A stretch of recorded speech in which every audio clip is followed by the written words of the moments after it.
Hey, I'm Scott Allen Miller. This is Sheep Guarding Llama for the 23rd of July, 2020. That's Mia hanging out with me in the backyard. And today's Thursday. Early this morning, Paul left to head to Missouri. He has his new hot dog stand that is eventually going to be Big Dick Dogs over on the river in Cuba, Missouri. He and Chris are going to be operating that Friday, Saturday, and Sunday as they sell hot dogs to people going down the river, which I think sounds weird. I've been there on the river, and there was only so many people, and it doesn't seem like the kind of place you'd sell hot dogs. But so they have a hot dog stand, and they're excited about that. So he's on his way now up there, and going to be spending the weekend selling hot dogs in very, very hot weather. For those who are going to Cuba, Missouri, and will be floating down the river, it is 2 dogs, a bag of chips, and a soda, $5. I think that's what I heard.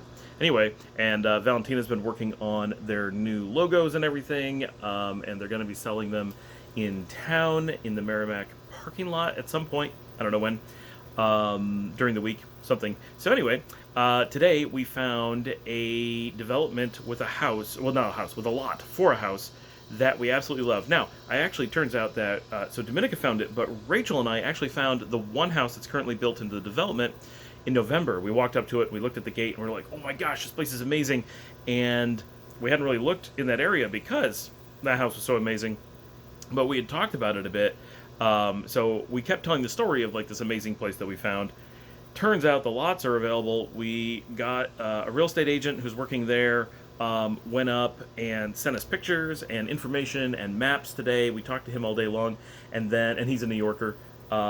Then this evening he went up with a camera and walked around and did a live walk around with Dominica and I, and then he took pictures and did a video recording that we then were able to send to Paul.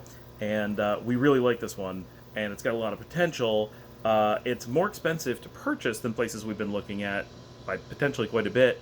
Not so much more in price, but there's a lot less lot for the same price. But really big deals for us are, 1, the view is just fantastic. 2, it's right in town, so that's fantastic. It's 3, got fiber internet already in there at a really low price, as much as almost $800 per month less than some of the other places we've been looking at, which pays for a lot of things. And it does have an HOA fee, but it's a tiny HOA fee, as much as like 50% lower than some places we've looked at. So you add those things, and in a couple years it pays for itself in the price difference. So we're really interested. So we'll know more about that soon. That was the big thing today, going on all day, dealing with that and trying to figure out exactly which lots, because there's several available that we're interested in, figuring out what we can do, how we're going to do it, just all the details. So that was today, and it was very exciting. See everybody tomorrow.